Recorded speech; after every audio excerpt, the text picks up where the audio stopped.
SKT and KT all together facing off here as far as the coaching stuff. It's just, and Pumandu's there as well. I mean, much longer ago, and of course he's a support, but still, it's just reading these names. It gives me goosebumps, as does seeing a Nefiri left up and available, seeing a Gwen left up and available. I believe the Gwen is probably going to go. Yeah, don't have to ban it necessarily in the second spot.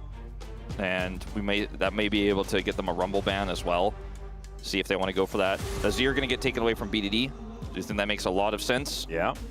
Just because it's been his most consistent pick, and when you're the only guy seemingly who can consistently get gold advantages, you have a lot of playmaking potential and scaling on that pick. I think DK have realized we just need to get rid of any BDD 1v9 champion and it's fine. Like, oh, he's a phenomenal Orianna. That doesn't matter. He requires teammates to play that. So we're just going to let him have it if he wants it. I think they're going to take the Gwen away here, and unless Shiu plans on playing the Rumble into it, and that will leave the Nefiri up and available if Cuz would like to lock it.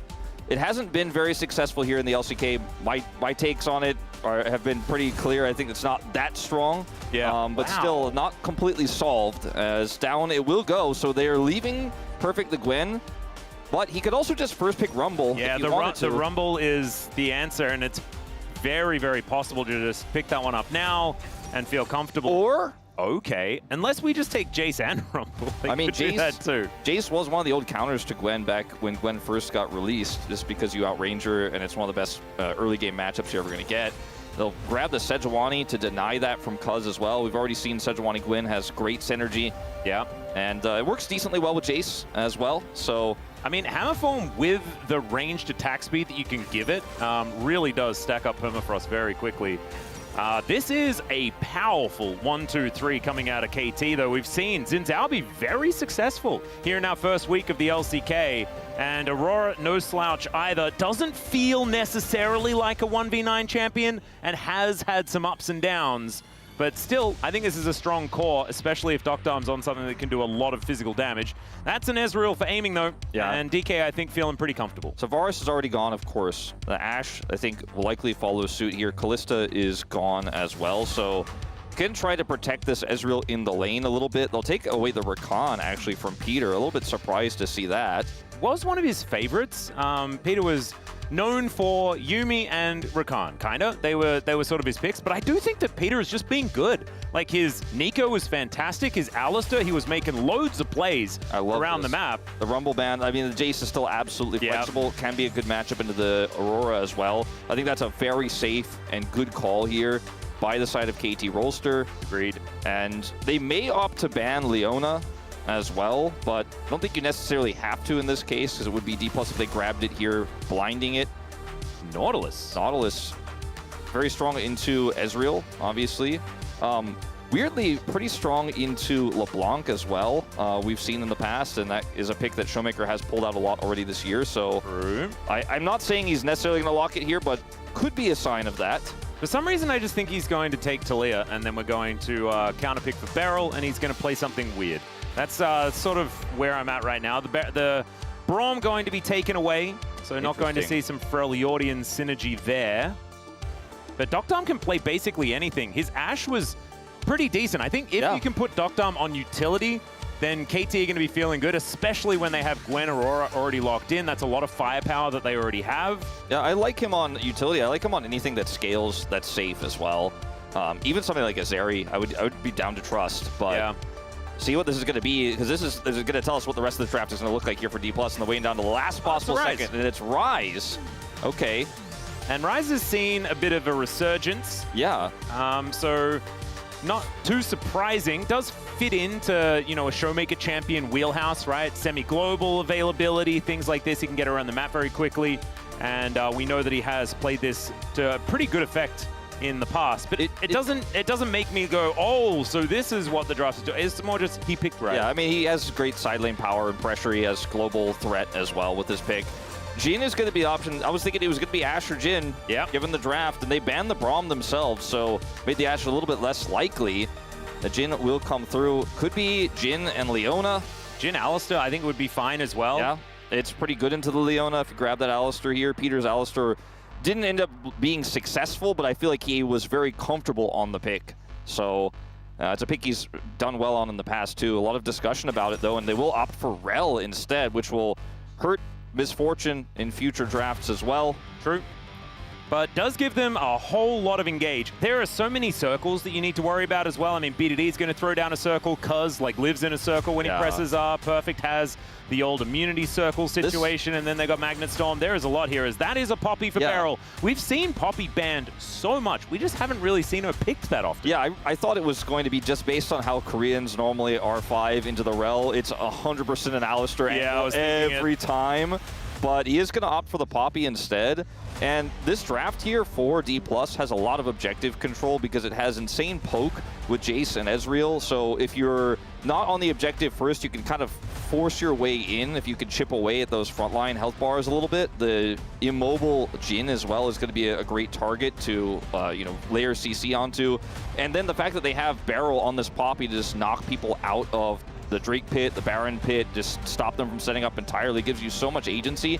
And if you get map control with this Rise, D+ are just not, the train isn't going to stop. They're going to have insane side lane pressure, rotational power, collapsing power.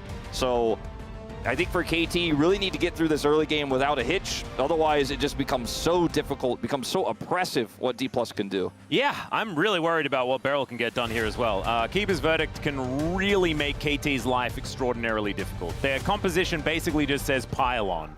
And they're not going to be able to do that if half of them have exited the area, except for BDD, who's locked in there by pressing his R button, and then he may just be the only one there, which could just spell the death of a lot of their damage. Still, if KT can avoid that, if Beryl's not necessarily playing on form, then could be that KT will be able to get the roll over the top. We'll have to see what happens as we jump into the Rift for Game 1.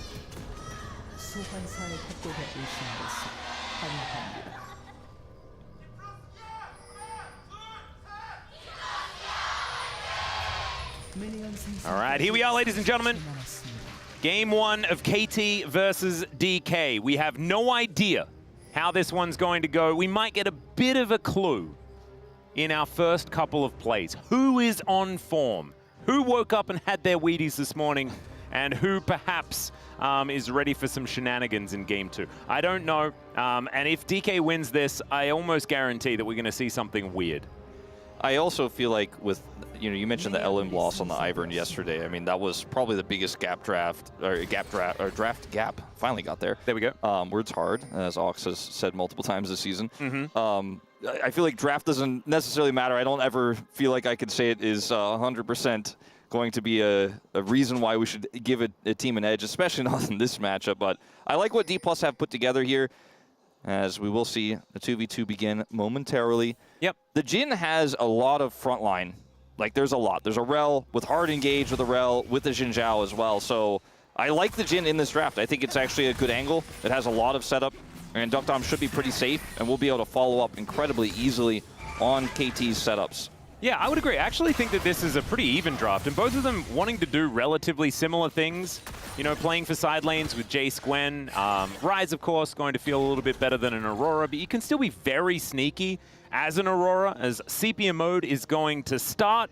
And we get to, have a little bit more of a discussion about this. I think the bottom side of the map is where things are going to really become problematic for KT, just because aiming is on his favorite champion of all time and has just been better than Duckdom. I hate to say it, but it's just, he's been another weapon that they've been able to utilize, whereas Duckdom's kind of been a liability so far. It's only a one-match sample size, but we do also have the LCK Cup where he didn't also perform. Yeah, I mean, I've said it before already this tournament, but I feel like he was the most criticized individual player across the board. I think that's because people wanted to see hype on this team, and obviously Duckdom has done great things in the past, so the standard we hold him to is still quite high, actually. And I do agree, though, especially when you consider that aiming, like you said, he has a ton of mastery on this champion, and it's extremely mobile. So while there is great engage with this Rel, it's hard to lock down the Ezreal specifically. The Ryze will end up being relatively tanky as well as the game goes on, so a tough target to blow up. Jace is going to be far away. So, it's hard for the Rel to find those angles. Just have to see whether they can. Right now, as you can see, no one has an advantage. There is a slight audio issue though. It is with aiming. So hearing your teammates going to be very important. So we're going to make sure that that one is sorted out before we get back in to this match. But now get to sort of go through exactly what we expect to happen. When do both of these teams need to fight, Wolf? Like, that's maybe going to be the first port of call, is to work out, like, who's going to be winning Grubs fights, who's going to be wanting to start things off early. I think with the Jace Prio early, it played well, which, you know, that's where we paused. We were zooming in on it.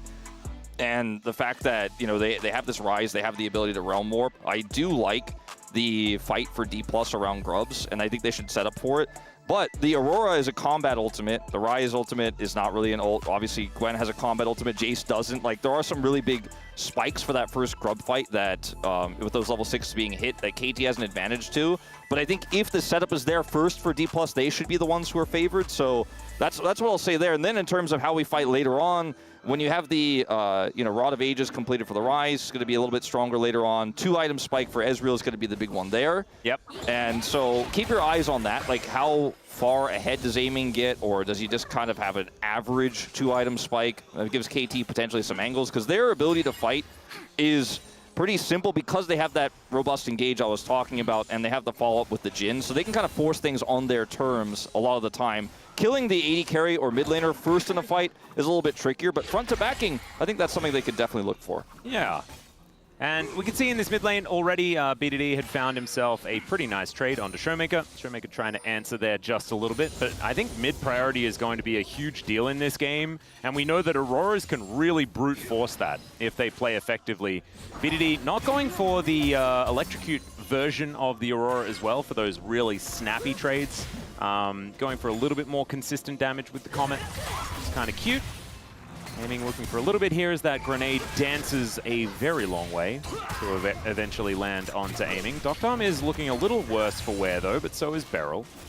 Beryl taking some hits here for sure. Does have Aftershock, but that's not proc. Ooh, there's a flash to get out of the way of the Shattering Strike. Peter really putting the fear of God into him right now. That was Aiming, dashing over. Great movement there from Peter. And that was a good reaction there from Beryl, because he could have been in some serious trouble. Yeah. Had that landed. Still had to use the flash and doesn't have Hex Flash. Yeah. So. I don't know why. You know, it's gone for just no inspiration, I guess. Yeah, just makes didn't me go a bit for sad.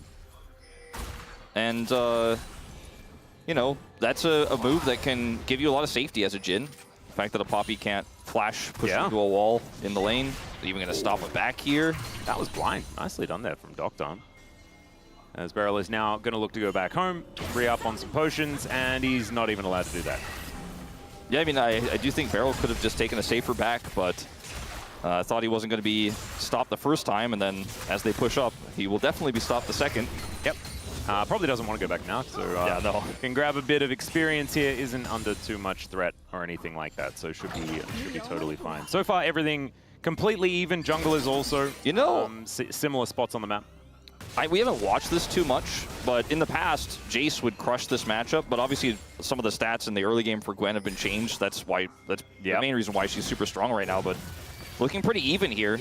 Dead even CS, and actually things getting a little bit awkward for Xiu. Will take the first back, so maybe kind of the past way we looked at this matchup might have to rethink it a little bit here, as it's not going as well for Xiu as I think I expected it to. Yeah, the wave looking a little bit doomed, actually, as we've got Perfect now making his way in. Xiu not going to be able to back now, but also may not survive. As this cannon, that's going to go to the wayside. It's already a disaster as Peter comes in, looks for something here, wants to boot back Perfect, but he didn't pick up Turret Aggro. Finally, he does, and there's the Shock Blast. He gets the trade back.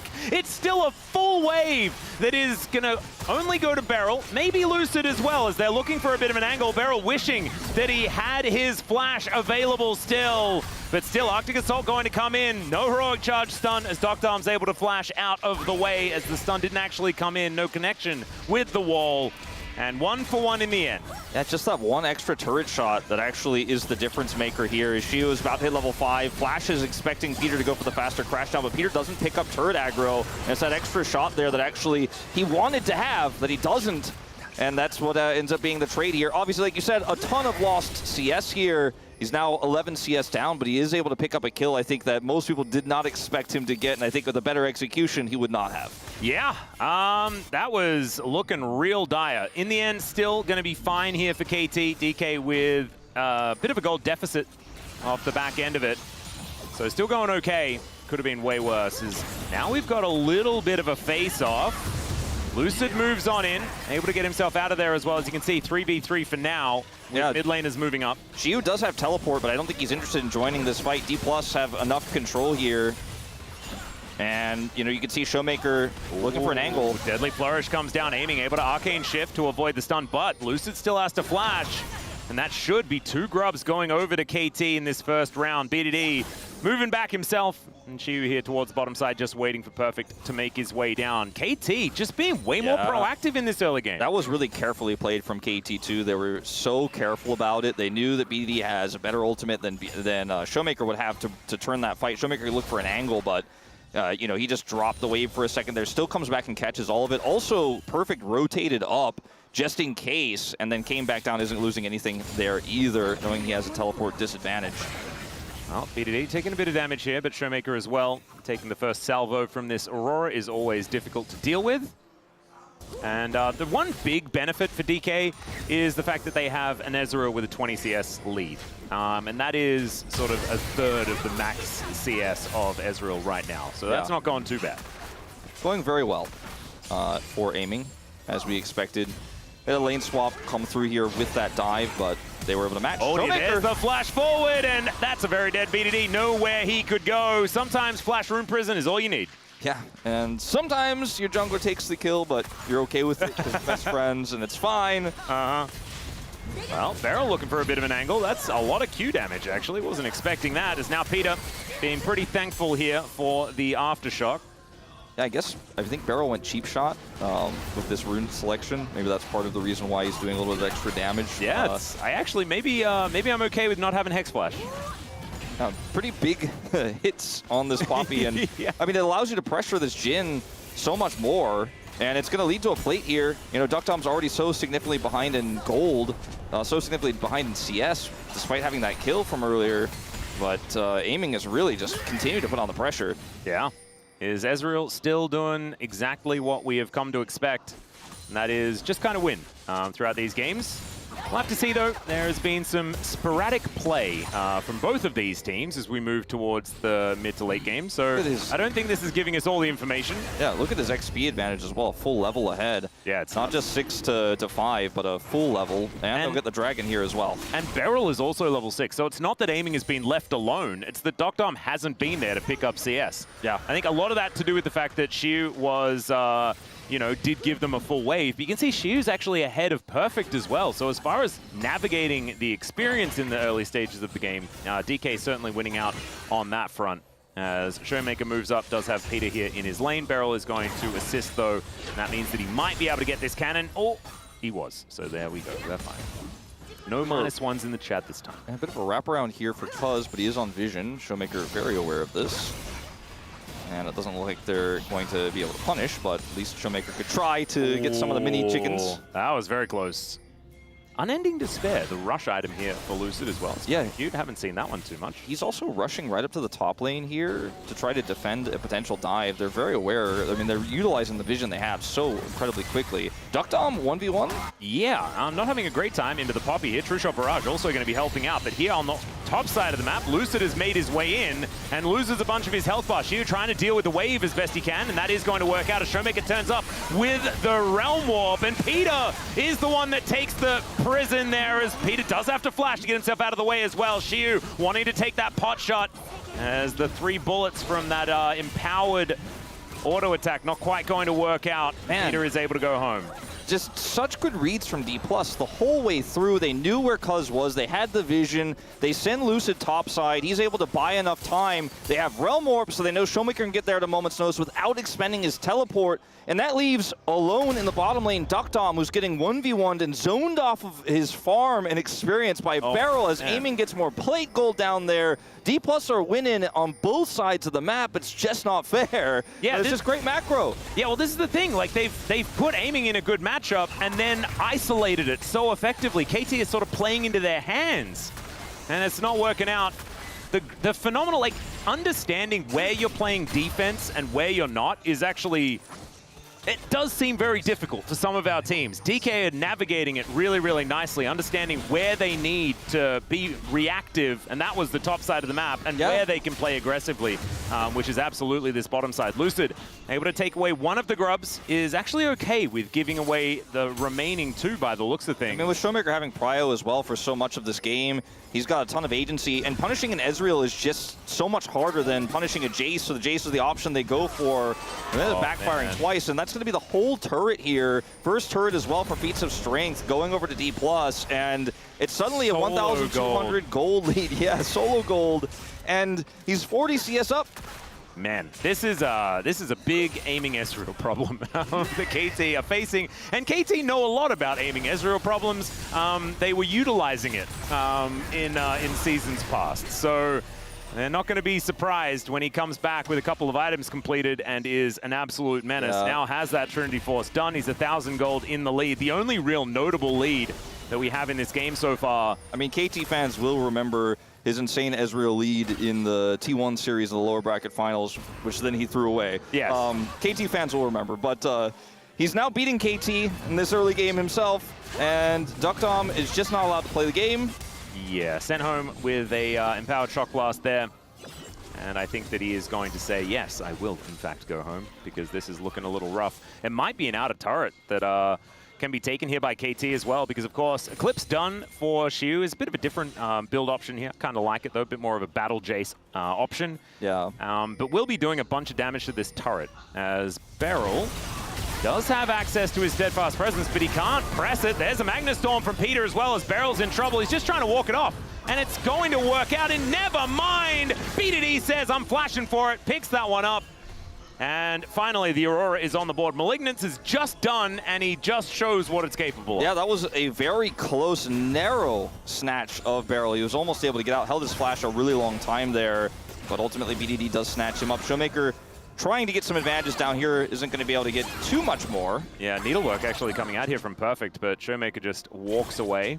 And, you know, when we were at the beginning of this game and we had the pause and you were asking me about when are we going to fight, what's going to happen, and I was like, well, let's see Aiming's pace on his 2 items. He's pretty ahead as Showmaker does get another root here, and Perfect is now pushed out of the lane. He's stacking up these small advantages, knowing that Cuz wasn't anywhere nearby, and is actually just going to force him out of the lane. So side lane pressure already real for this rise into the Gwen.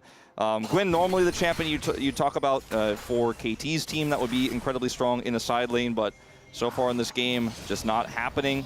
It will later on be more relevant, but I'm not sure how much more relevant if Showmaker's tear does continue. He's got his Rod of Ages completed now.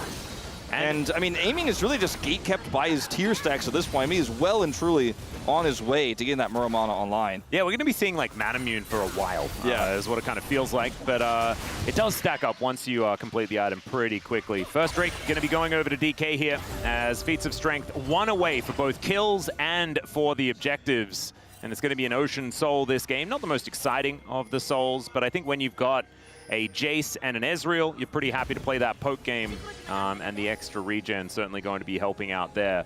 But I was going to say before that Showmaker got his Catalyst, and then he's like, all right, I'm brawling everyone. I'm just totally happy with it. Yeah. Just turns out that that item is pretty good for the Rise. Absolutely. And now has, okay, Magnus Storm to deal with as Cuz is moving on in. Beryl says, no, you're moving on out, as it turns out. And that is going to be the end of that. It just feels like KT have some really decent setups, you know? They're playing the map as their comp should, but D+ are just one step ahead every time. And they're always just kind of too slippery to catch, too slippery to punish, or they turn on the fight and end up winning out on it, or at least trading even, as we saw that first gank on the Xiu. As Luce is looking for play. Oh dear. Aiming picks up turret aggro for a moment, but it looks like DK are just happy to take this turret instead of killing Duckdom. Not something they're going to be able to do with Cuz in the vicinity unless... Well, never mind. Aiming just does a lot of damage, and he is able to take this one down. That's only with is now in trouble. 2 grubs, and he just pushes Duckdom away, and it just ignores him, frankly. To be honest, it just kills the turret. This is... I mean, the gold lead is 2,000, but it feels like it's so much more just because we know what's coming. We know the scaling of this composition, and we know that this Ezreal is a ticking time bomb. It's ticking quite quickly at the moment. Oh, yeah. As we'll watch this replay as well. Yeah, it was just Xiu not quite finding the the engage. Now looking for a bit of revenge here, as Perfect did put his ulti on cooldown and used the Ghost, but got the flash out from the Jace. You could see that Beryl was looking for a little bit of an angle, but does not quite find it. Him and Cuz now going to be facing off in this jungle, although Cuz looks like he just wants nothing to do with this Poppy, understandably so. My biggest fear for KT is, I mentioned that they have a lot of engage, they have a lot of tools to fight on their terms if they can group, but with this mid turret down so early, and the lack of vision and lack of map control is going to come with that. You see D+ trying to clear some of this vision right now. They need to take these fights when they can find moments where D+ are not grouped, and this is one of those potential angles, you know, if they wanted to fight for this Rift Herald, but they're giving D+ so much time. Aiming's heading back. He's got his Monomoon completed at 264, and I mean, this is just, the spikes are coming. Ooh, Showmaker, good sidestep on the Wind Becomes Lightning, but I don't know whether that's going to exactly keep him safe. True Shot Barrage going a completely different direction, and that is BDD picking up a second. Okay. Nice play from KT. That's a good angle. You know, you end up isolating one target, take them down. Now you can look for this 4v5 or 5v4, that is to say, and D+ are just simply going to give this up and try to push mid instead. Ooh, certainly a possibility. Is Perfect not going to get stunned up this time. Beryl trying to move him out of the way, but Peter is here once again. DK, they were looking to try and trade for something, and Lucid also realizing that they don't quite have as many members up here as they otherwise would. 10 seconds left on Showmaker as Beryl getting rid of the Jhin, but Cuz is still there with the Smite, and he's going to be able to pick up the Eye of the Herald. Chiu, though, answers with an inner turret on the bottom side of the map. So they get something had to give. Yeah, they had to, I mean, they lost their inner, they lost most of their inner in mid lane as well, or half of it, I should say. And that was a really scary situation. I think KT fans can have a sigh of relief at least, because when Lucid came over there, he's like, there's nobody here. If Beryl comes up, if that Keeper's Verdict hits Cuz, then that's just the Herald to D+. You know, the jungler's gone, you hold that down, you lock it up, and that would have just been a disaster. They still lose the inner in the bottom lane. And at least KT got the Herald. Maybe they can look for dropping it for this next Dragon in the mid lane, try to time that one out so they can have the setup they want here. Yeah. Best case scenario, I'd say. Yeah, that could be the opportunity. 55 seconds on said Dragon. That will be third here for DK if they're able to lock that one down. Still looking for feats of strength. As you can see, KT with that pick on the top side of the map, were able to lock down the Warfare version of it. So that's helpful for them, but still, these objectives, just one more for DK. And KT, because they weren't able to get 3 grubs ever, it is still only the one objective lockdown with that Herald. Yeah, it's a little rough. It's not unplayable, but it is challenging. Oh yeah, and it's only 2,000 gold. Make it 3,000 gold as the outer turret on the top side does fall down. It's a lot of standing gold though, as we do like to say, 4 turrets to 1. KT need to get a few more of these. Peter crashing down in the wrong direction as Lucid able to get himself out. Showmaker and Beryl pushing here in this top lane. Heroic Charge pushes Perfect towards Showmaker, and Beryl is the one taking the damage. The slow is good from Showmaker, and Beryl with a nice flash, but that's a 1v2. And Perfect is doing really well. KT going to take this opportunity now as Aiming says, no, sorry buddy, you are dead. I love that. They hard commit to the cross map. You know, the first attempt on the cross map, well, they give Dragon, not so great. Second attempt there with Aiming coming over is going to guarantee them the kill and that inner, so a 5th turret. And while KT get the Dragon, it's pretty quiet on their side of the crowd with a big clap for D+ as they get that turret and get the kill, because it's just a solo Ocean Drake in exchange for more and more map control here. Is, you know, this was a bit of the outplay by the turret to Beryl. You did take a lot of damage from that one. And then Realm Warp comes through. As you, while Aiming is doing this, Showmaker is guaranteeing there's no way he can run out back towards the base, so that was kind of cute as well. Yeah, kind of like the checkmate maneuver. Yeah. Was pretty cute. A lot of resources used for that, but I still feel like you could argue that's way more valuable than the solo non-contest on the Ocean's Dragon, like that KT got. I think fighting for that with a bad position would have been way worse for D+. I think they're very happy with this exchange. And we've got the evolution now for Aiming. Does complete that Mirror Mana as Beryl is under a little bit of fire here. The curtains have been called as well as the Magnet Storm pulls him out. Oh, the last bullet, and Doctarm's finally on the board. They take down the Poppy, but are they out of the woods? That's the question. Peter's in so much trouble. Arctic Assault going to connect, and Aiming, yeah, he's got enough damage. Arcane Shift over and gets the auto into the air. So it's a 1-for-1 trade of both of the supports. DK with control of the area.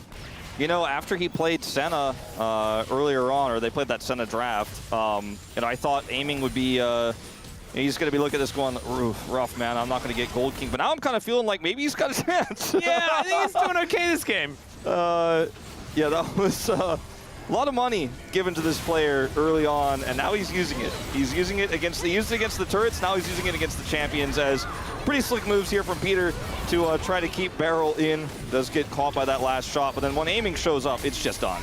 It's just 100% done, and they can just front to back this. Peter gets caught. Look at this damage. It's unreal. I feel like it could have been worse. Oh, this is not great either. As Arakan is just going to be taken here by DK. Looks like KT, not a lot of options to get up here. And so that is just going to be it secured. A whole bunch of flowers on the floor. Feats of strength as well. Yeah. Feats of strength and all of the adaptive force and the experience. My God, they were already in the lead, and this is really not helping. Yeah. Unfortunately for KT, it's going to take a real big mistake or some sort of crazy angle and engage to get them a one-team fight to get back into this game. You can see the second item is on the way here for Duckdom. He will eventually be able to have some of that tread. The second item armor pen just feels so not okay. Into this Sejuani build. Yeah. And the Collector was already feeling bad, and then you're like, well, I guess I can't build an Infinity Edge or anything. I'm just going to have to try and build Lord Doms, and he does finish that. Yeah, he does have it, so that's a spike, but Herald is also just not utilized. It just timed out. They didn't use it to get the Ocean Dragon. They could have, when they saw that D+ was going to index on the top, tried to go for mid turret at the same time, but now it's just going to maybe get them bottom outer. It looks likely, although D+ are grouping. I don't know. It's looking hopeless, Atlas. Yeah, they know exactly where it is, so because it was cast so early, they can just move on down. That is going to stop any sort of charge. Should be able to keep this turret alive. Still, only that one turret is perfect. He is in the mist, but there is the ulti from Beryl. Might still be a sacrifice of the Poppy, and there is the first bullet to lock that one down. Cuz with his ulti is also really helping him stay. Oh, never mind. He's not staying alive at all. Showmaker says no to that. As there's a charge on the Rift Herald, Peter comes back. BDD locks down a kill. Peter does sacrifice himself, but BDD is doing so much damage. Aiming 1 versus 3. Is that going to work? I don't know about it. Captive audience comes down. Duckdom will be able to say, no, please, just stop chasing us. A 2-for-2 trade in the end. Shelly doesn't get a charge. I mean, we often say when the game states like this, if you get an even trade, it's a huge win, but it just feels like it's one step forward, one step back in this exchange. I do appreciate how quickly the teleport comes through from BDD, because he has an angle here with this control ward to get straight into the thick of things with his ultimate. And then when you see this curtain call come out, it's not doing enough to actually finish the fight for them. But Peter returning with the Rift Herald here is actually super clutch, bounces out of it and gets the double Magnet Storm. Really aggressive sacrificial play though, but I think plays like that are pretty necessary here for KT Rolster at this point. Herald does not charge, by the way, either, so that turret's still sitting at half health. Yeah, and of course, because he drove it into a wall, it's not going to be doing any charging, but I think it was good use of it, as that's a solo kill. Perfect, just lying on the floor. Yeah. Huh. Not quite what Gwen is supposed to be doing. As Arctic Assault, there's Permafrost as well. As Cuz taking a fair bit of damage. Holds onto the ult button. Eats honey fruit, he'll be fine. Right now, Shiu is just bored. He's like doing Gromp because there's nothing to take. He's got a whole set of 2 waves pushing into the top. Inhibitor turret. He's finding any gold he can. As D+ have full prio on this dragon. They have control of all 3 lanes. Baron spawns in 10 seconds. And you can see that Peter is trying to get in there and get some vision.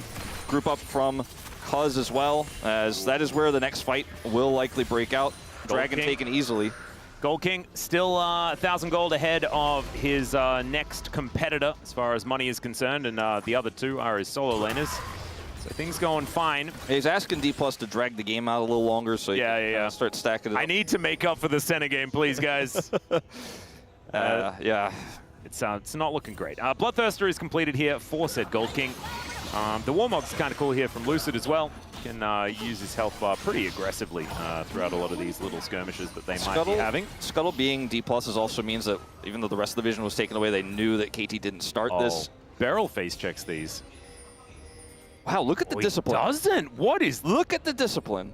My boy's grown up. Showmaker, he might though. There's a Magnet Storm from Peter. Shattering Strike's beautiful, and there's nothing Showmaker can do. He does a fair bit of damage on his way out, but now Lucid is the one in trouble. He's gonna have to try and get an Arctic Assault, but it does not work. He's just held in place, and that is 2 beautiful kills from KT. Now, they might be able to get themselves a Baron. She was gonna try to rush to get this inhibitor turret. Teleport coming through from the Gwen as well, straight to the Baron. The Baron might get this inhibitor. Nexus. Yeah, and I mean, aiming, getting that push in mid as well. So yes, you did get the Baron, but it took so long to do so that the value is just arguably even better here for D+. Barrel's looking for some shenanigans. There's a Keeper's Verdict around here. He's not going to use it. That is bounty gold though, going over to KT. Could stop some of these backs though and deny them from returning. 2 inhibitors should be the sacrifice here, as there's the Keeper's Verdict, but Gwen is immune. And that is going to be the kill going over to Cuz, aiming on Vision now, but they do manage to get 2 inhibs for the price of a Baron. They just really snap called that. The second the pick came through from the party bush, they were like, all right, we just push for the inhibs. That was such a great decisive call from D+. Now, let's see if the punish comes through. Oh, well, Shiu, he's done this one before.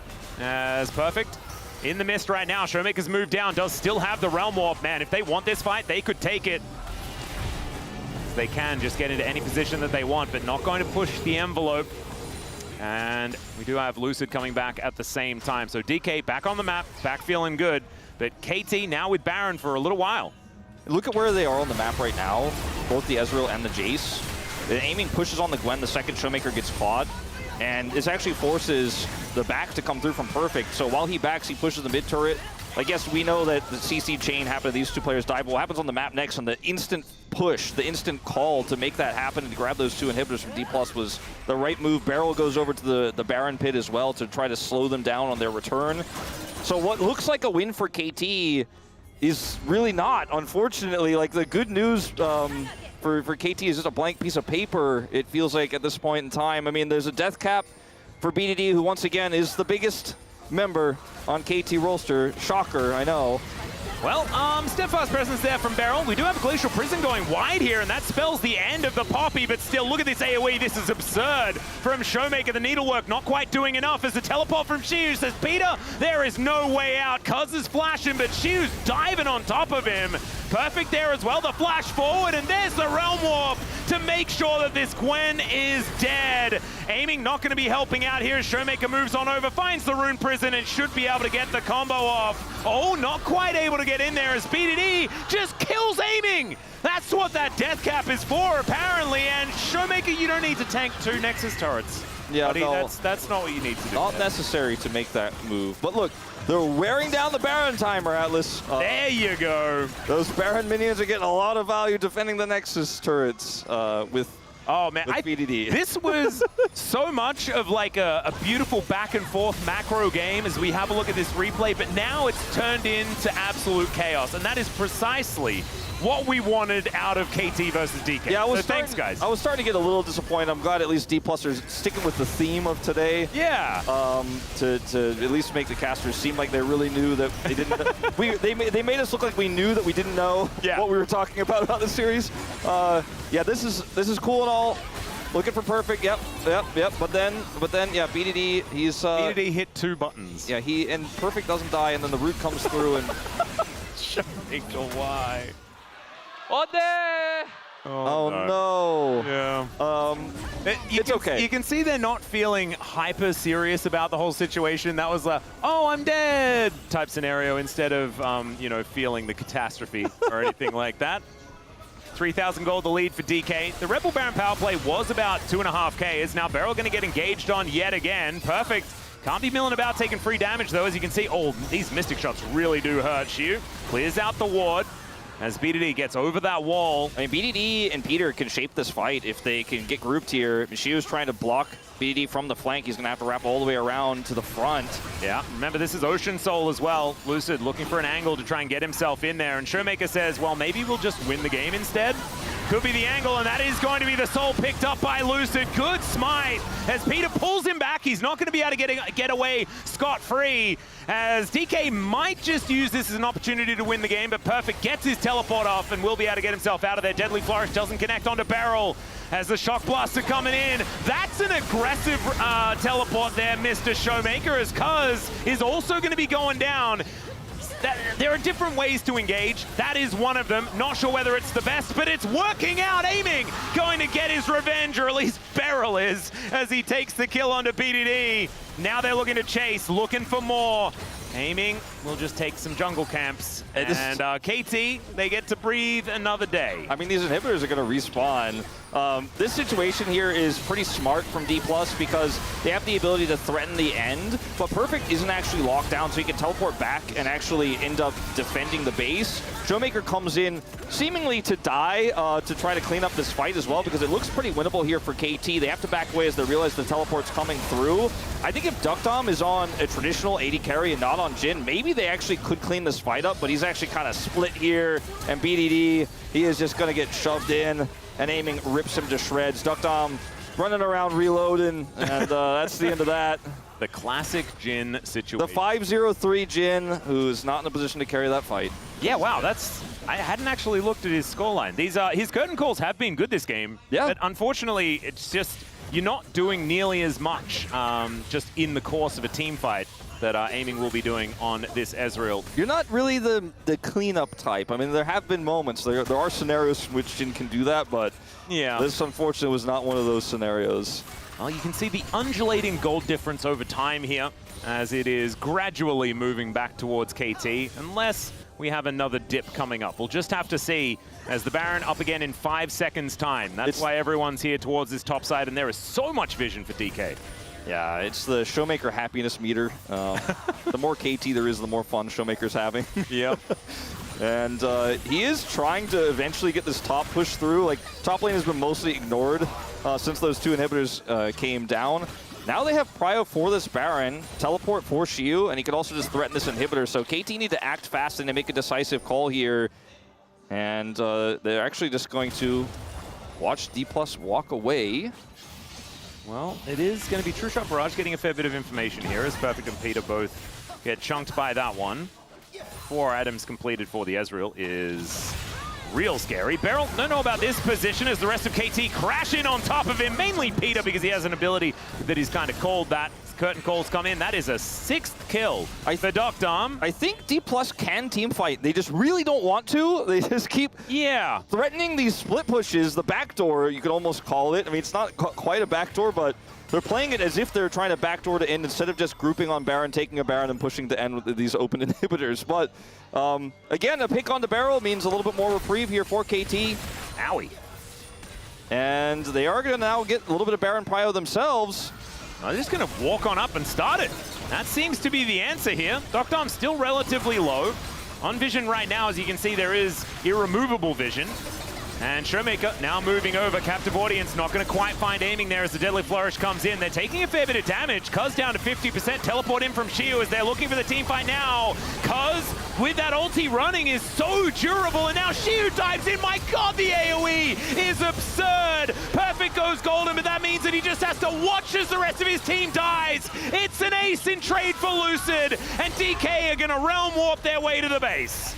You know, a bit of an anticlimactic end for looked like KT may have been able to finally find some semblance of footing in this game. It was a nice try. It was a good ult from Cuz, but they're unable to secure the Baron. They look for the ensuing team fight, and they do not get it done. And as these waves come through, D+ will finally, at 33 or 34.5 minutes, end this game. A little bit of happy gaming there towards the early part of the late game, but D+ still get it done. Beautiful macro game from Lucid and Beryl, to be totally honest, just outclassing KT in the early game and building such a phenomenal lead. I think it's so impressive that Beryl gets to int and also have great macro decisions in the same game, in the same moment. It's the epitomization of what makes this player who he is, and that is a beautiful thing to see. Showmaker as well, big grins on his face. He took his hands off the keyboard at the end there and was like, I just got to run around and do a fair bit of dying on the rise, but also putting the pressure where it needs to go. Shiu with some beautiful solo kills in that game. The Jace in the 1v1 looking fantastic. I feel like this is like peak Shiu, what we saw in this game. Not only great laning and great solo kill opportunities and stuff like that, but also just really good side laning and putting on the pressure, knowing when to TP, when not to TP, how to absorb pressure, when to really hard apply pressure. No indecision from this guy. Looks like a veteran already. Yeah. I do want to say, though, on the KT side of things, Peter is such a good addition to this squad. I don't care about the result of this game. KT still kept it competitive. And I think a lot of it was to do with Peter finding so many of these catches. That catch into Baron, it's the second time they've managed to make a play like this, and even though it hasn't worked out in either time, having these moments is what KT is desperately needed. So despite the result, I think it's still definitely a good call. They just need to play together a little bit better, and I think Doctor's going to, like, being on Jhin makes things more difficult. Yeah. Being forced to build Armor Pen second item is difficult. And in game number 2, he's not going to be able to play Jhin. It's going to have to be something else, and we'll see whether he can join in the carrying as we move into it and bring us to 3 games. Time to go to a break. When we get back, Space going to break it down, and we'll have game 2.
아, 네, 집 갔던 디테일 자리 괜찮거든. 그 시야 한 번만 밝혀주는 포지션 좋아. 오로라 보였냐? 오로라 숨었어. 오로라 그때 생각. 나 오로라 나 짜오 플래시, 이줄게. 플래시. 나 짜오한테 이줄게. 분광할게. 싸워. 아, 나각 줬다, 여기. 야 싸운다 아 오라 아래 빼면 세봐 싸움보자 나 오로라. 딘 받고 아, 이겼어. 이겼는 듯? 아 이겼어 나이스. 가자 계절 받았다.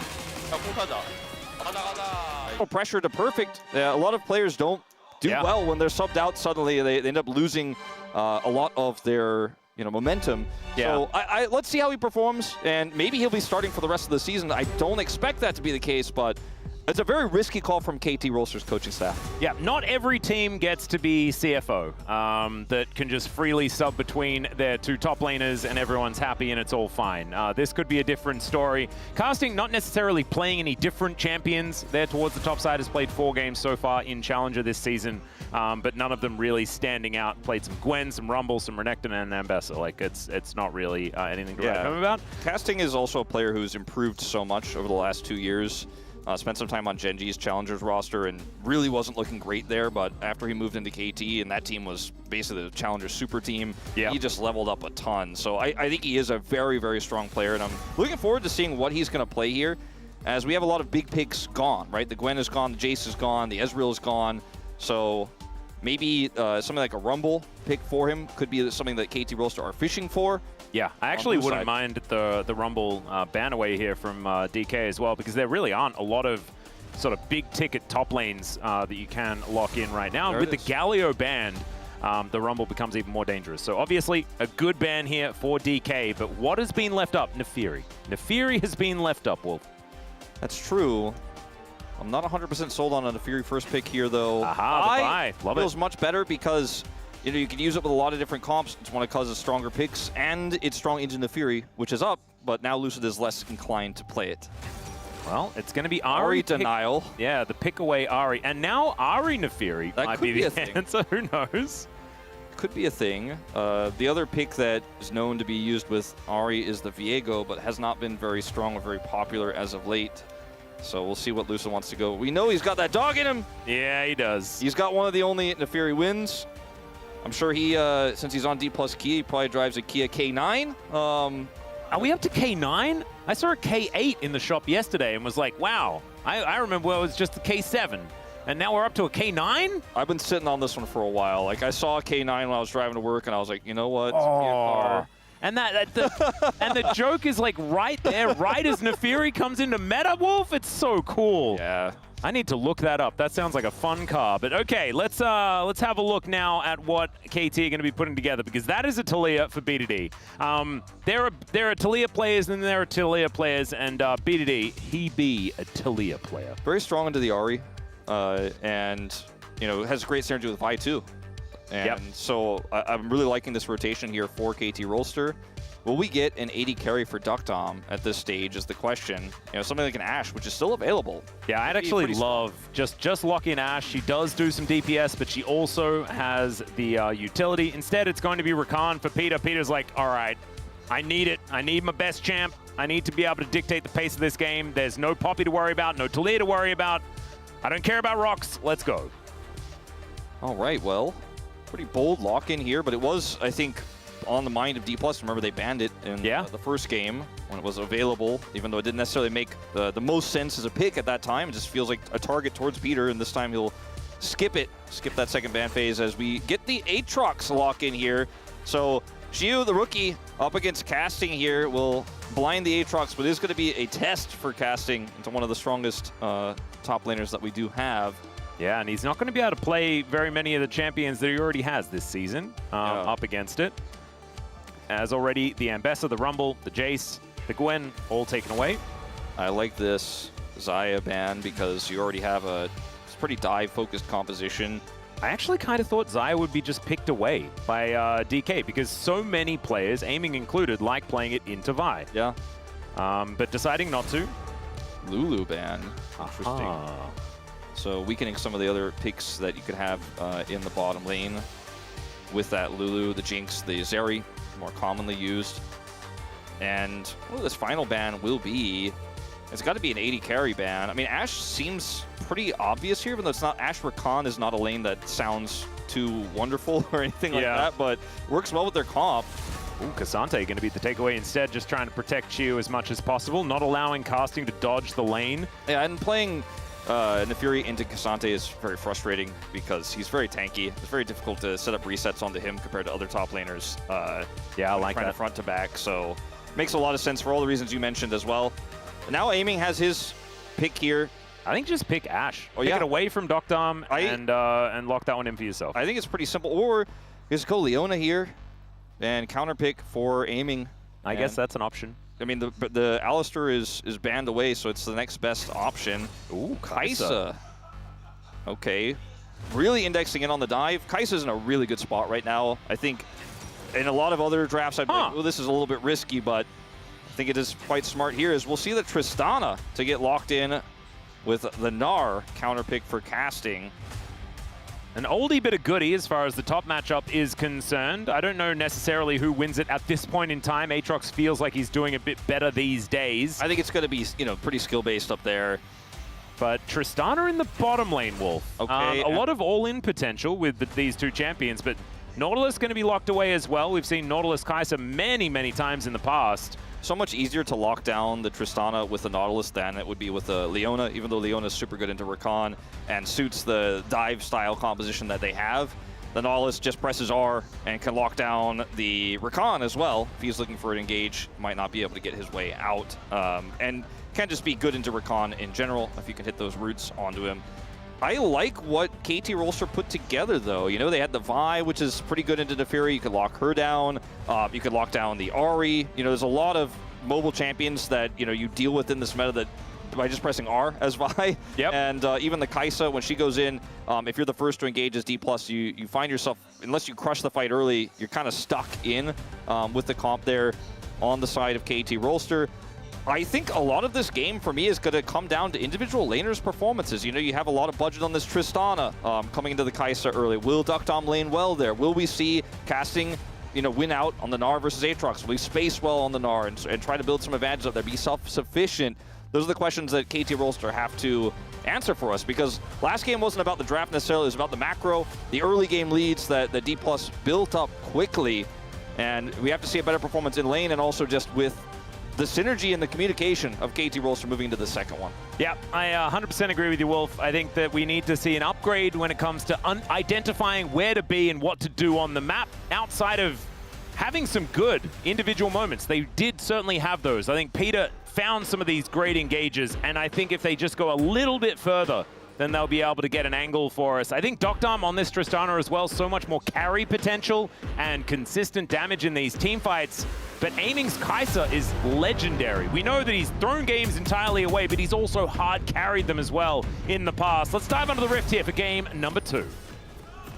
소환사의 협곡에 오신 것을 환영합니다.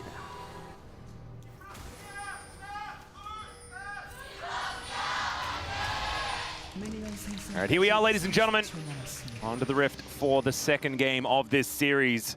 It's almost guaranteed in our minds that it should be a KT win because we deserve 3, but you never really know where the coin is going to land. And once again, I feel like we're in this position where a lot of the picks, it's like both of these compositions are looking pretty even. I think, like you were saying, a lot of it does come down to how these lane matchups go. And also, I think this is going to be a really good test for this Vi Nefiri, is it a counter pick type question that we've been getting. I think both teams have pretty good initiation, but I would argue that KT's is just simpler to pull off. You have the Vi, Talia, then you have the Rakan on top of that.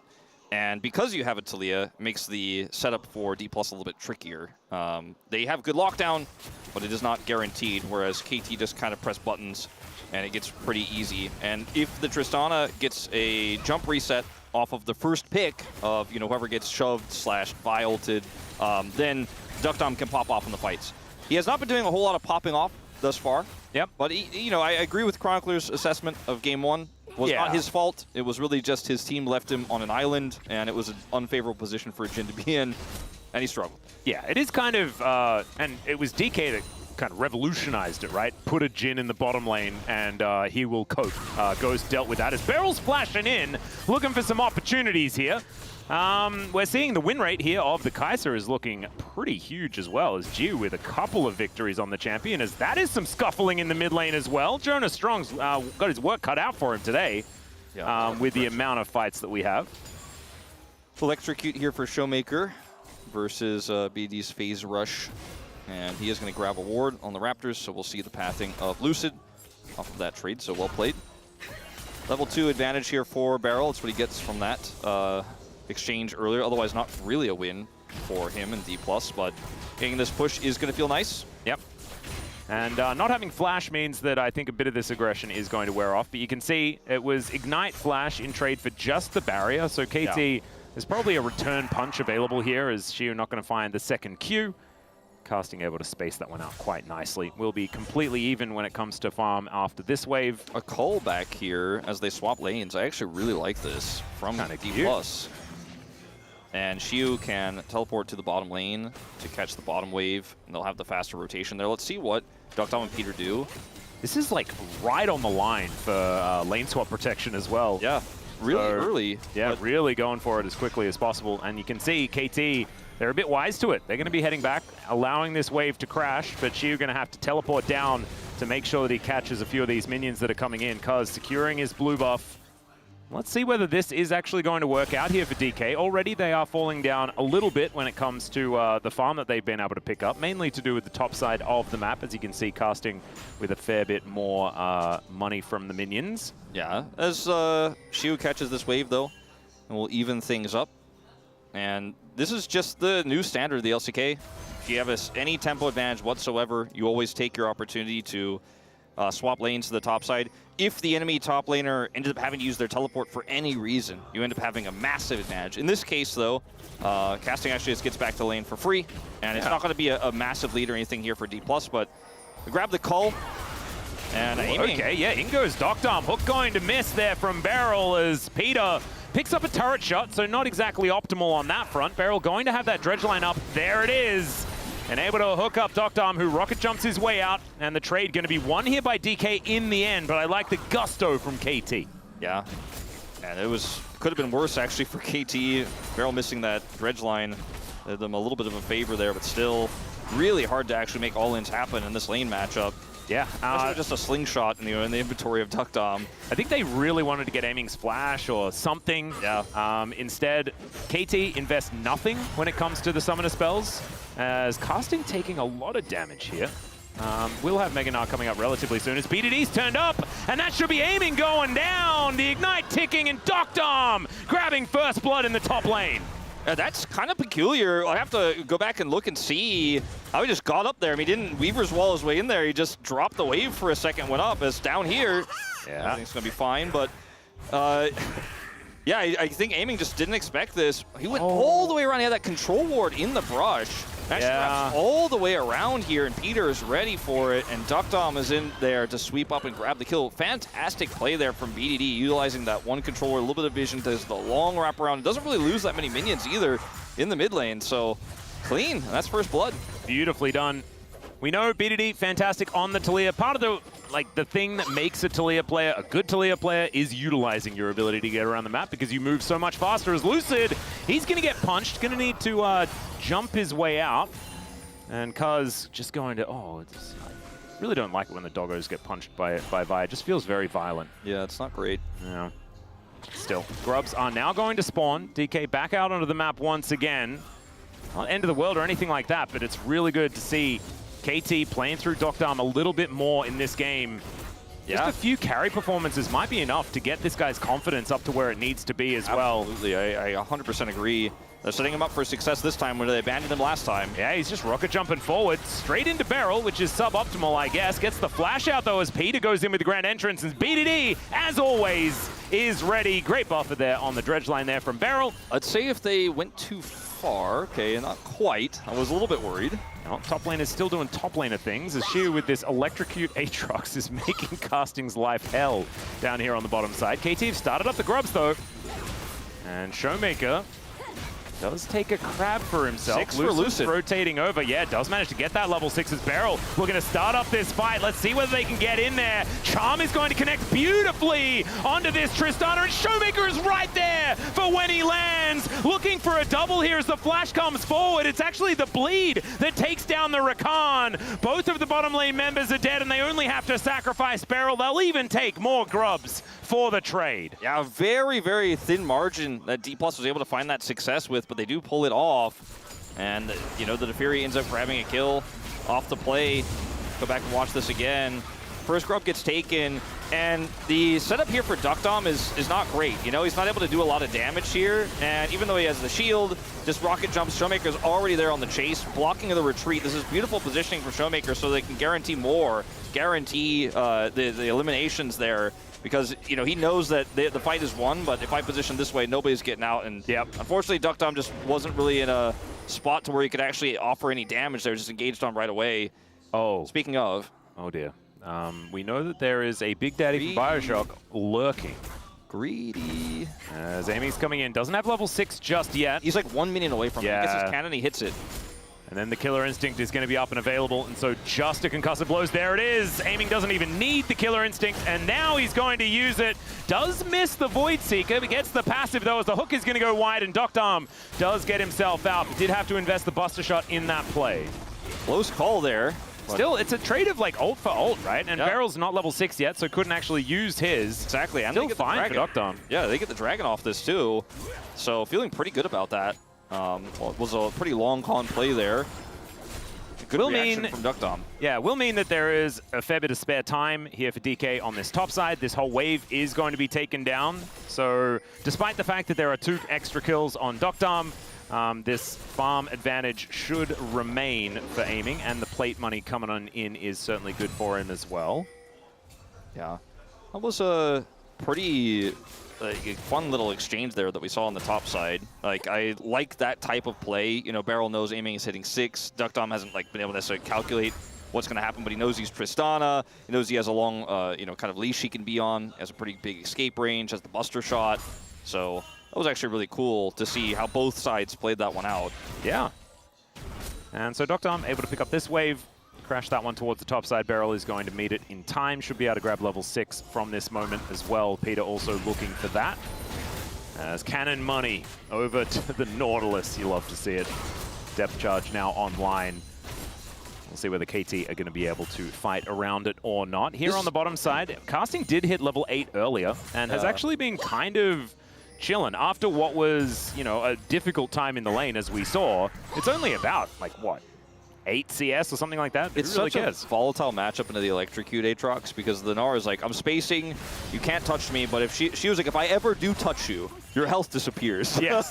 So it's super volatile. It looks like, oh, the Gnar is doing fine, and then suddenly, you know, the chains connect, and then boom, half the Gnar's health bar is gone. But when he spaces perfectly, it's hard for the Aatrox to actually do anything to him. As a bit of an opportunity, potentially. Oh dear. There is a big ol' Gnar thrown out here by Casting. Misses the wallop and misses the statue. Shout out to Cuvée there, as we are seeing his skin utilized. Often it's houses that are thrown around, but unfortunately not able to find the solo kill there towards the bottom side. And not quite. She was not forced to flash either. Just a trade of ultimates, but still gets a little bit of extra pressure down in this lane, and she will likely have to teleport. Lucid is in the bottom side. They could actually try to make something of this. It looks like that's what they're looking for. Yeah, it could be a bit of a cheeky one here, as he's going to be mini now for quite some time. Still not going to opt in for it. Didn't have information, so they are just going to back away. Yeah, they didn't know. It's about 1,000 gold the lead here for DK at this point in time. Seismic Shove is going to go wide. That last team fight really made me feel like Showmaker's having a good day. Feel like he played the Ahri really, really nicely, managing to find the angle onto Dokdan's Tristana with his charm. Very good to see. We'll see whether we get more of that as this game goes on. I do think that DK are the team that have a bit of that timer on them, right? Tristana's range is going to get absolutely absurd. DK are going to be the ones having to be playing on the front foot in this game, and Lucid is going to slowly but surely just not have the same amount of lethality. Yeah, it feels like, weirdly enough, the Aatrox is the one that scales the best here, based on what we've seen, some big healing so far here in the LCK. You know, traditionally, sometimes an Aatrox that falls behind can't do anything, but an Aatrox that's just sitting even with a decent amount of setup in the comp can actually be a huge threat later on. D+ just don't have any control here, though, and this is just going to be the Grubs going over to KT Rolster. Because they have so much damage here, Cuz can hold his smite, should be able to guarantee all three. Yeah, Lucid might be able to get in there to try and go for a smite steal, but that is probably certain death. And so they're not going to risk it. So 4 Grubs to 2 in favor of KTs, similar to what we saw in the last game, as Shu here towards his bottom side takes a boomerang to the noggin. That is a, get out of the way. You know, objective for the feats of strength. Yep. So that's a pretty significant advantage for KT on top of already having, like you said, the 4 Grubs. Yeah, the next kill is actually going to be pretty important, because then it is only first turret after these objectives do go down, and KT with a couple of extra opportunities there already built up. It's going to mean that it's likely that they can collect that. It's a much closer game than the last game, you know? It's a 1,000 gold lead here for D+, but they don't have complete macro control. They're not just running KT around the map like they did in game 1. Very different draft, of course, so that's part of it, but still. Oh, this is still danger, but still the hop going to get Casting out of the way. The next fight, potentially just going to be this Dragon, and it's valuable for KT Rolster because it'll give him a 2 Drake lead and that objective feat of strength. So I imagine that they'll take the opportunity to group for it.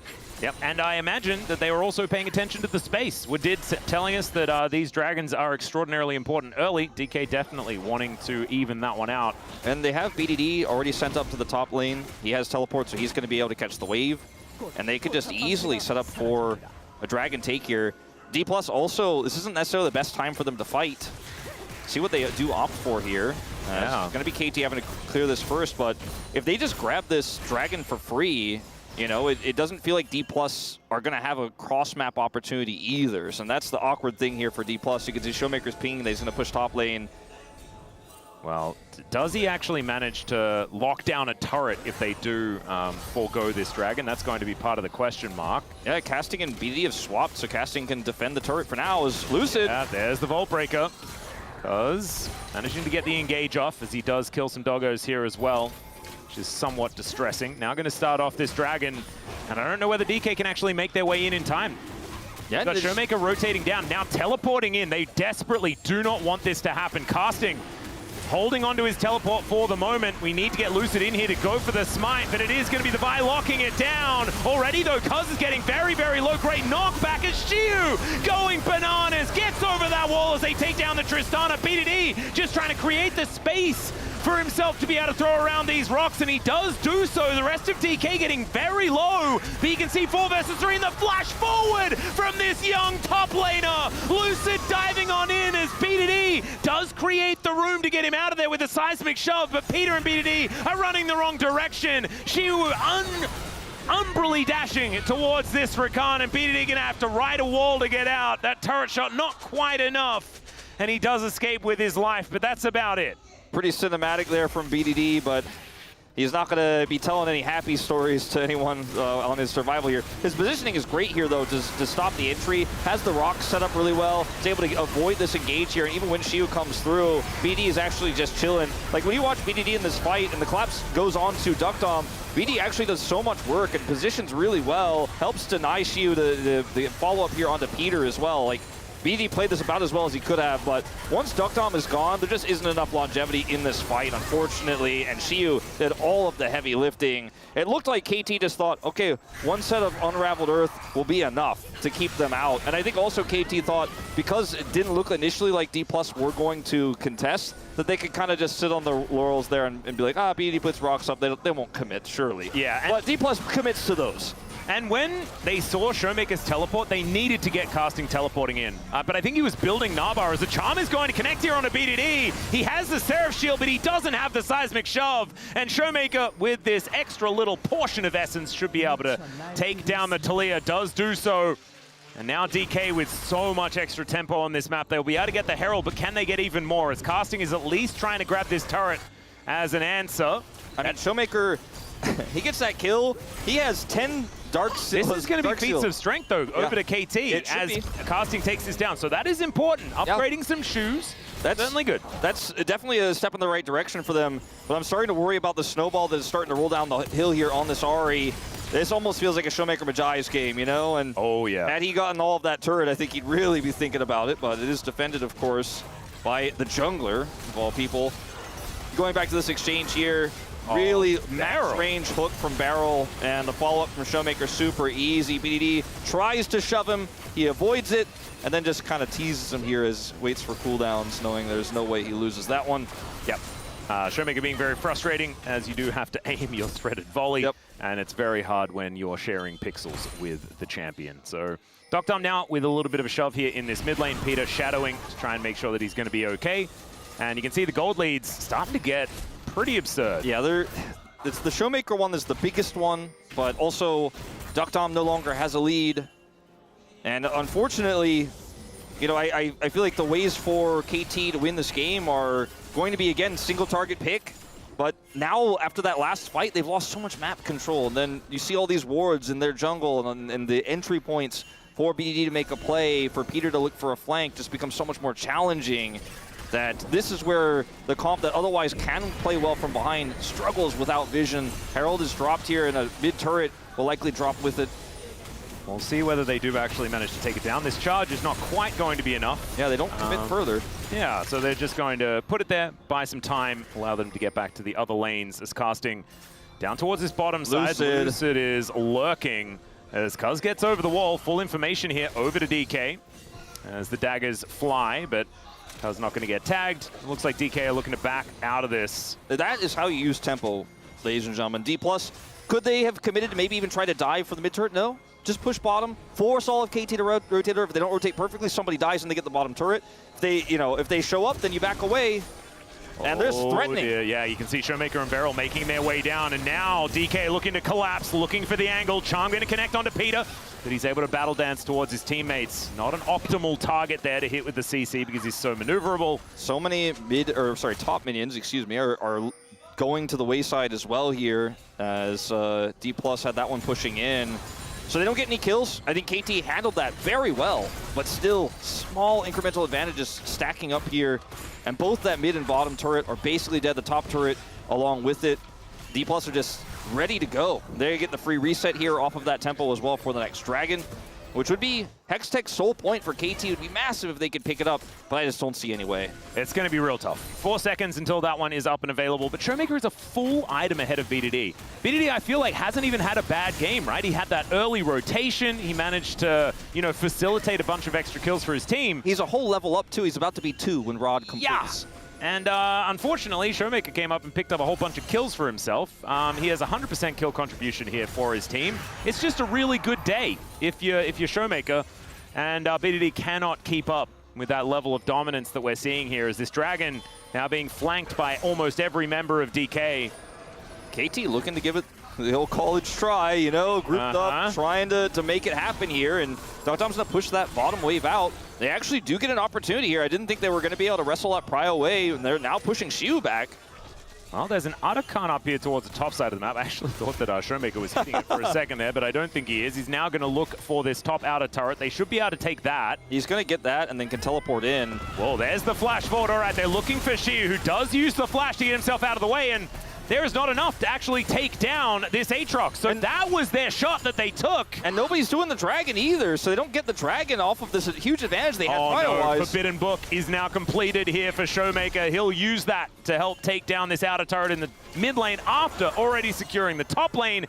And Cuz is now going to get depth charge. There's the hook to line it up, and the pile in from everyone on DK. They'll take down the jungler. That will be the Dragon over to DK as well. And it's with just this pressure, with the understanding that KT desperately wanted to get this soul point. And DK used that in order to take the rest of the map. DK uses their tempo incredibly well. They use KT's tempo against them. In all fairness, though, I think KT, instead of trying to Weaver's Wall and chase Shiu, probably could have just started the Dragon and looked for a turn off with the positional advantage they had. There was a razor-thin window for it because Showmaker obviously has teleport, is going to get that top turret, but you're losing the top turret no matter what.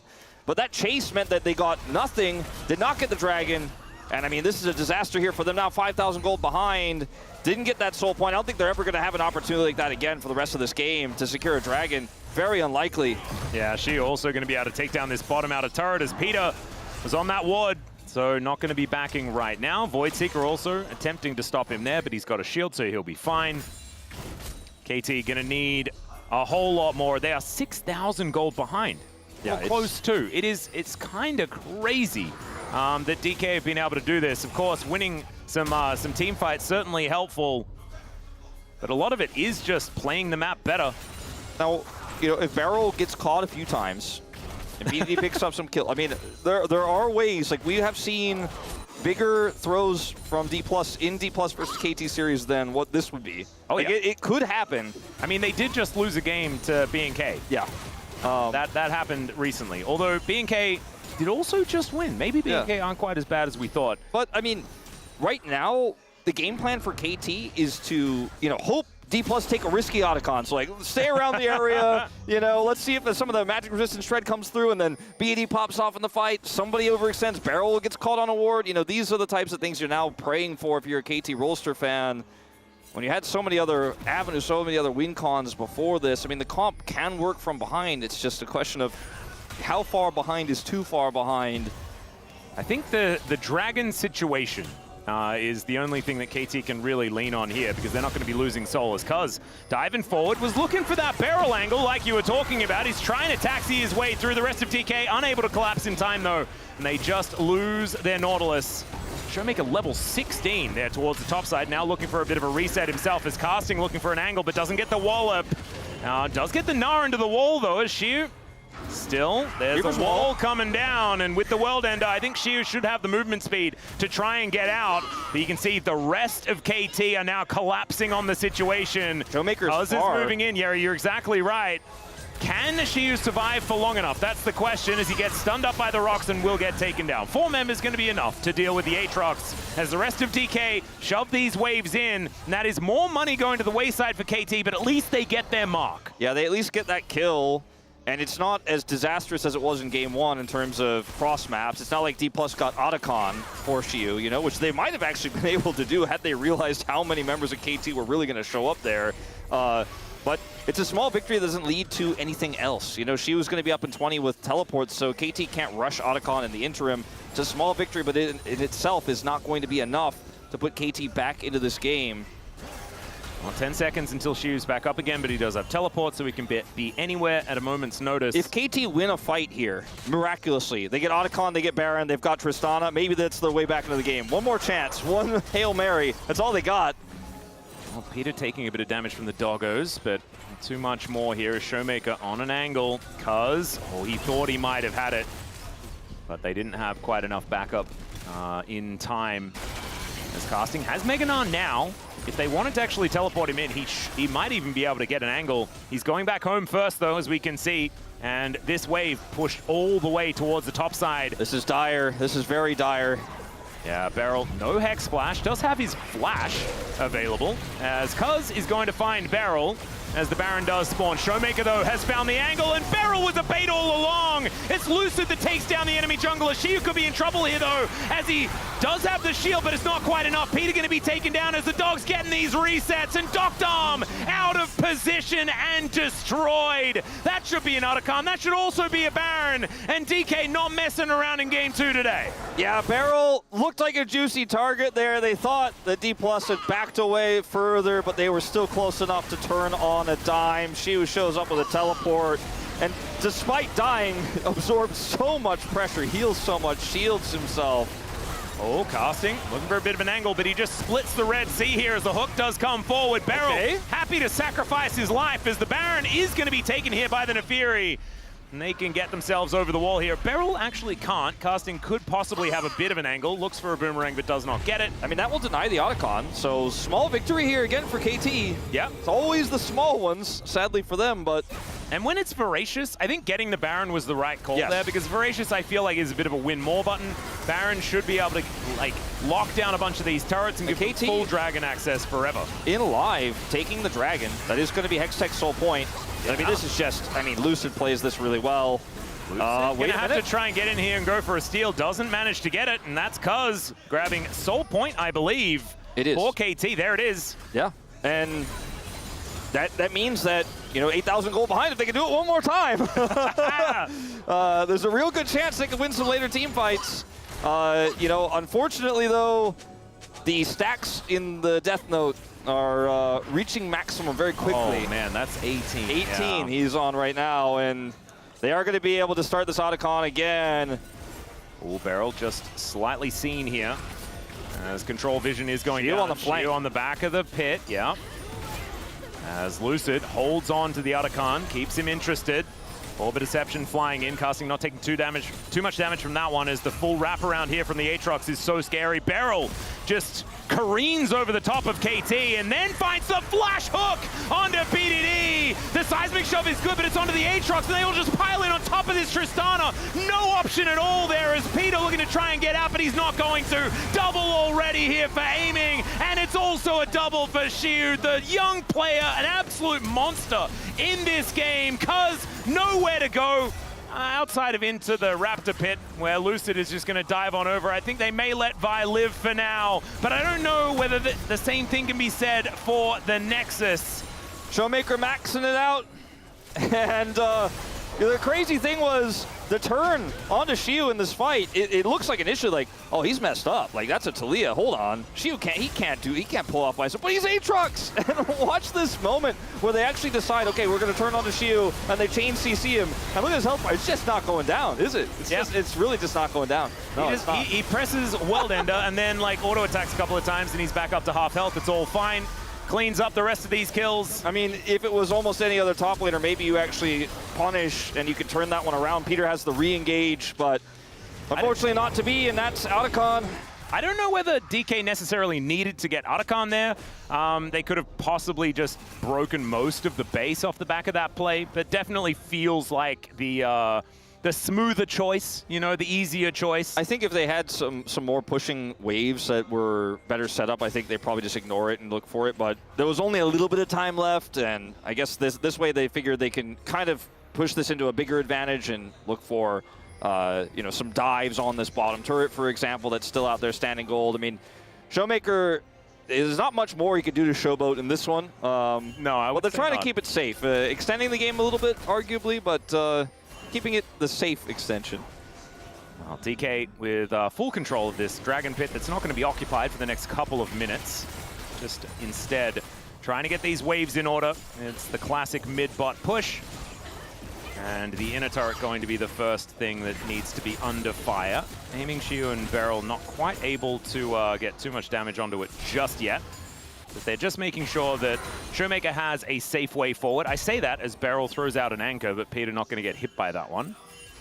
Yeah, this is the siege I was talking about, the bottom turret. It's really quite tough to defend here for KT, but they clear one wave. Here comes another. Yeah, Aiming does have his arm guard as well, so he can play pretty aggressively here as they do just walk up to it. I think this inner turret's going to have to be given up by KT. Nothing they can really do about that one. They bought some time. Only a minute left on these Otacon buffs. Yep. No Baron, remember? Yeah. That's worn off a little while ago. As Beryl is moving in, he wants to take down Cuz. Shiu just over the wall, but Anchor is just going to barely go wide. And the rest of DK now find themselves in an awkward spot. Great double knockup from Peter as the recalls are coming through for both support and top lane. A third one now is KT. They're looking for their opportunity. The Weaver's Wall comes in. Lucid's the one that's now in trouble, has to go untargetable, gets over the wall. But DK, that was a slight overstep, you could say. I think they wouldn't have positioned that way if they didn't have the false life, but I mean, at this point, 20 seconds left on it. It's going to be down, but they all respawn. They will be able to contest this Dragon. But this was so well played by KT. They used their incredible wave clear to just constantly clear these waves, look for an opportunity. I mean, this is what I'm talking about. Like, I don't think they stand like this. I don't think they push their way into the base if they, you know, didn't have those Otacon buffs. But still, KT also using a lot of tools here that won't necessarily be available for that Dragon contest. So, yes, it looks a little bit silly, and D+ players do withdraw. But I think they're still looking to come over here, deny that soul, and continue their advantages. Baron is up in 40 seconds, so if they end up winning the fight here, and get even if it's a wipe, they probably just end the game. But if it's not a wipe, they can go take Baron and continue their advantage. So they're feeling pretty good about how that went. KT survive, but I mean, 11,000 gold behind. I've been talking about Hail Marys all game. I don't even know if we could call it that at this point. It'd have to be a big, colossal throw, I'd say. I would agree. Dr. Ahmet, 3 items, has a cheeky Vamp Scepter as well, but this is going to be denial. Of course, KT not too worried about a second Hextech Dragon, but does mean that they're not getting Soul anytime soon. It's so unfortunate for them that the Baron didn't spawn, 30 seconds early. Maybe they could have tried to trade for it or force a fight that way, but can't even do that.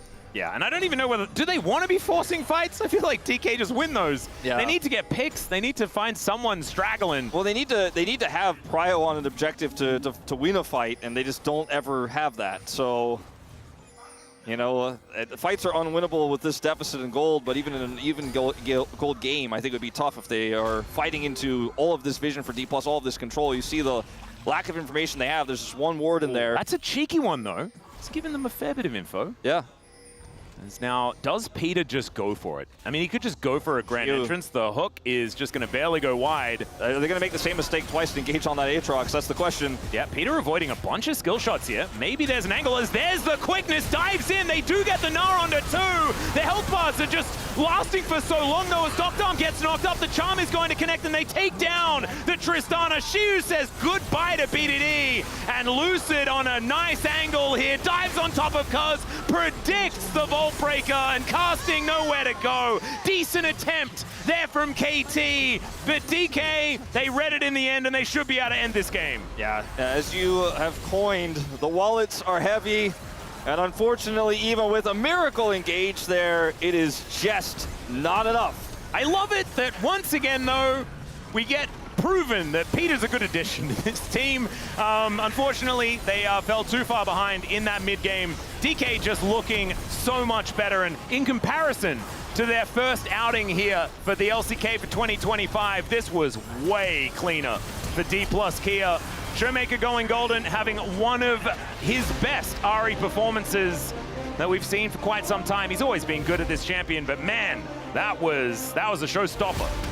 It certainly was, and it kind of crushed our dreams of the wild and wacky 3-gamer where nothing makes sense and it's not Maybe clean. What doesn't make sense is the fact that it was so clean. Yeah, I guess they got us in the end with that one. Yeah, there we go. On one hand, I'm disappointed we didn't have that wacky D+ KT 3-gamer, but on the other hand, D+ with a big bounce back. Like you said, not looking, I think, anywhere close to their peak form we've seen from them in 2025 in that series earlier this week. Looking a lot closer to it in this one.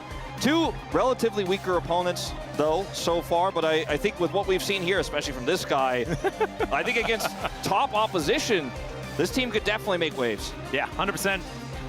So many Shiu fans in the audience here as well, here at Lolpark. This guy, as far as like debut fandom, has the highest that we've seen in such a long time. Yeah, I mean, I think really close to Zeus level. Yeah, right. I mean, I'd say Zeus is the one who's above him, but I wouldn't say he's close to Zeus, but he's getting there. it's hard to top Zeus' debut, man. Him and Viper, I think probably for me, like the big standout debut players over the last few years, last 10 years. Yeah, Viper as well had to do it alongside Chovy and the rest of his teammates that were all pretty good at the time. I think that KT Rolster definitely look like they're ramping up a little bit. You know, I think this was a disappointing loss because it was 2 one-sided games, but you could see some angles. I feel like they're just not on the same tier as D+. They're going to have to work on their macro and their communication a lot. I think putting casting in was a risk and probably further hindered their ability to communicate a little bit. But at the same time, it's much better than what we saw from them for most of the LCK Cup. And Peter, like you said, gives them this kind of X-Factor engage angle where he's playing confidently at least, which I don't think we could have really said about his counterpart earlier this year. So it's a 0-2 loss that you're not happy about if you're a KT fan, but at least you're feeling like things are moving towards. Maybe you'll be happy about it when we reach the middle pack of the season. There's some growth that you can visibly see. Yeah, and remember, strength of schedule is a big deal here. The fact that they're up against DK, who are leading the LCK Cup for the entirety of the tournament, and HLE, who just won the first stand tournament, like that's some tough opposition for the very first week when you've got a new player making his way in to try and give them some more direction in these games. So I think if you're a KT fan, don't judge too harshly off the back of these games in particular. They have T1 coming up as well. Yeah, so it's really not a great like 1-2-3 from KT as far as like getting Peter into the zone. But he's still looking like he's in the zone, way more than what we saw from Wei, for example, in the LCK Cup. I do feel like the casting choice here is one that, like, casting is going to feel great about this game. Perfect is going to feel great about the fact that he was sitting on the bench for this, and I do wonder, you know, if it'll just be perfect again next week and what it means. I like the flexibility, but not sure if it was 100% the right call. As we'll watch the final moments here. Great engage from Peter. Follow-up from casting is fantastic. That was the most coordination I think we saw in these 2 games. Yeah, and look at like Showmaker and Beryl, the coordination between them. Like the depth charge goes out and Showmaker is already hounding this Tristana over and over again. This flash from Lucid to make sure the Cuz had nowhere to go. Secures his reset and didn't even really need it because there was only 1 more member remaining. Aiming's ult too. I think there's like 3 votes you could go for because Aiming had the pop-off game in game 1, Showmaker had the pop-off game in game 2, but then there's the Wolf vote, which is, I thought, the most consistent player across both games was Xiu. Oh, I thought you were going to say Beryl. Oh, that would have been so cool. I thought it was Xiu or Lucid for me for consistency. I think there'll be some Showmaker votes. I think there'll be some Aiming votes. Beryl, I can see it. I can see it. I think when you're confused, you just vote Beryl. I mean, that's what I do. I don't think that there's a reason why I lost my vote, and maybe it was just too many random Beryl votes for next to no reason. I did feel like his Nautilus was pivotal, but Xiu, absolutely massive, especially in game 1. This Aatrox is starting to become a problem, not even in just this series, but so far this first week of LCK as well. Certainly looking like a bit of a problem champion. Certainly going to be fun to watch. But man, DK looking a whole lot cleaner, and it's going to be Xiu that takes it. Congratulations there to Wolf. No one else having the same idea as me with the Beryl thought, unless they did, and that's going to be revealed later as we head over to the space. I'm kind of hoping there is a little bit of it. I'm putting in my palm comment. All right, what is it? Oh, no, wait, we're going to find that out. I'm going to keep that one as mysterious as possible. We do get the interview now with Xiu, though, which I imagine most of LoL Park is extraordinarily excited about because everyone basically comes here to see Xiu play when DK fans file into the room. So that is going to be fantastic. And DK, I was worried after game 2 against BNK. I thought that maybe this was going to be a disaster. I thought maybe they could even lose, but they made it look impossible to lose against KT here today. You just never know what you're going to get with this team, do you? Well, that's why we love them. Yep, that's just the way that it goes. We've got a banger coming up after this as well. We get to hear from Xiu, we get the space to break down that series, and then we go straight into HLE versus T1. See whether the big test for T1 is going to be passed or what's going to actually happen. It's actually absolutely huge. Time for us to head towards the interview, though. Let's hear from Xiu. Thank you very much, guys. This is Dear for the POM interview translation, joined by Xiu on the side of D plus Kia. Congratulations. 네, KT와 올해 첫 맞대결이었습니다. 승리하고 It was the first matchup against KT this year.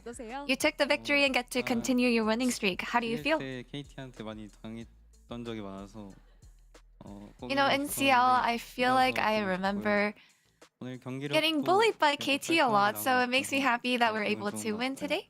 And it feels like our performance has been great lately, which makes me even happier. And in Game 1, you gave away Gwen, a hot pick lately, and took Jace. Was Jace playable against Gwen? 그래도 라인전 단계도 룬 같은 거 고려하면은 I feel like in terms of the laning phase, I feel like Jace is playable when you pick the right runes. And I think this is it gives you a good reason to actually counter Gwen with. So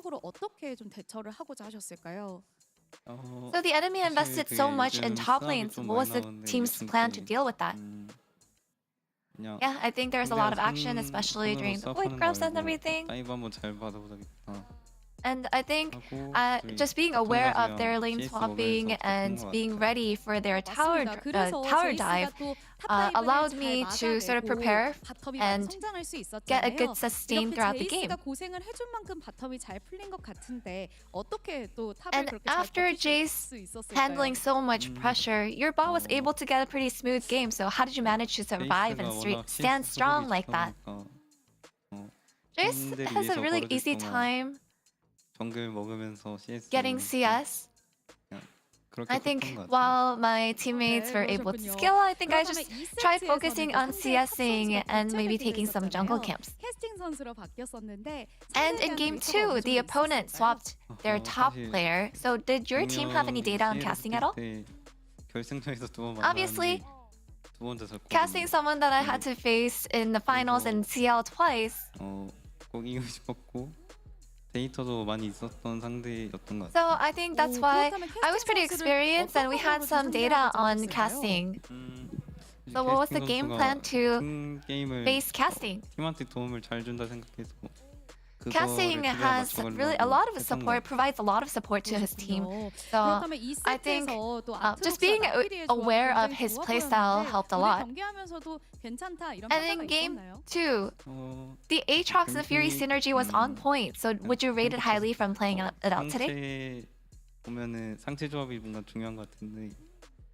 I think right now this meta calls for a really top side heavy comp. So 괜찮게 생각하는 것 같아요. I feel like the Fury Aatrox comp is actually pretty good. Yeah, I would rate it pretty highly. And your next match is against OK Savings Bank Breon. What is your resolution to keep your winning streak going? We'll try to win the next match to keep our winning streak going strong. 오늘도 응원해 주셔서 감사합니다. Thank you so much for all your support today. And we will look forward to Shu making another solo kill in the next match. And that's the end of the interview with Shu. And back to the space. Thank you.